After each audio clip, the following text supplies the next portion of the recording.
এই যে পেছনে হচ্ছে সেই ঐতিহাসিক পাতালবাড়ি, রবি ঠাকুর ও বিদ্যাসাগরের স্মৃতিধন্য সেই পাতালবাড়ির সামনে আমি আসতে পারছি।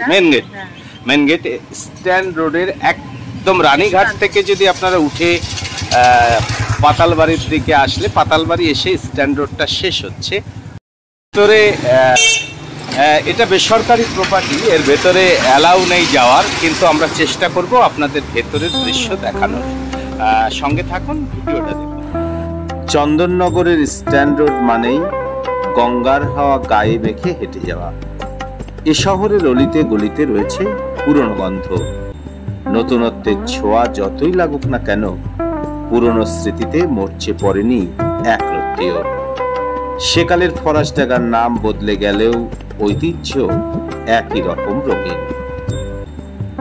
গঙ্গার গা ঘেঁষে হলুদ বাড়ি, বাড়ির পাশে সে পাথরের স্মৃতিফলক, আর তাতেই লেখা পাতালবাড়ি।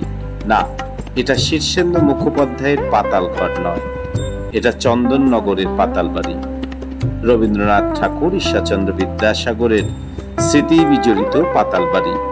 পিটুনিয়া, ছাতিম, টগর কিংবা পুরনো বট, অশ্বত্থ এসব নেই ভরাট বাগান ঘেরা বাড়ি।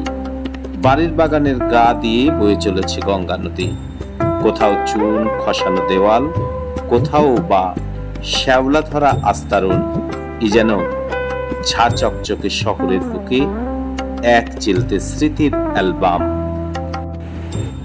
বহু প্রাচীন এই বাড়িটির নিচের তলাটি বর্তমানে গঙ্গার জলতলের নিচে। জ্যোতিদাদা ও কাদম্বরী দেবীর সঙ্গে কিশোর রবিও কিছুদিন এই বাড়ির পাশে তেলেনিপাড়ার বারুজ্জিদের বাগান বাড়িতে ছিলেন। সেখান থেকে গিয়েছিলেন মোরান সাহেবের মাটির বাড়িতে। সে দুটি বাড়ি এখন আর নেই। পরে 1935 সালের দিকে রবি ঠাকুর এই পাতাল বাড়িতে আসেন।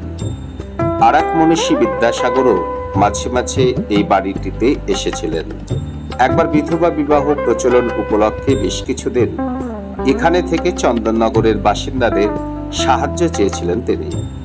তখন পর্যন্ত কলকাতা হিন্দু ধর্মের সব মাথারা বিদ্যাসাগরের বিপক্ষে ছিলেন বিধবা বিবাহ চালু করা নিয়ে, এবং ঐতিহাসিকভাবে হিন্দু সমাজের প্রথম বিধবা বিবাহ শুরু হয় চন্দননগরের খলিশানিতে। কাজেই এটি শুধুমাত্র একটি বাড়ি নয়, ঐতিহাসিক সৌধ।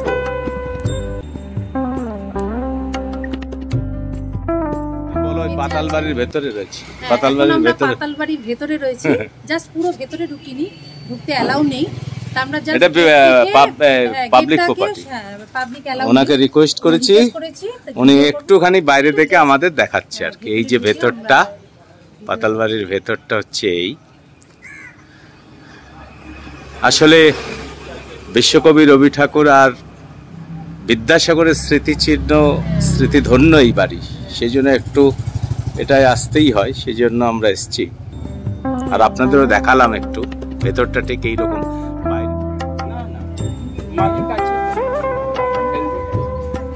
ও মালিক এখানেই থাকে, এর ভেতরেই থাকে। মালিকেরও ফ্যামিলি আছে নাকি? হ্যাঁ, ফ্যামিলি অন্য জায়গায় থাকে। না না, এখানে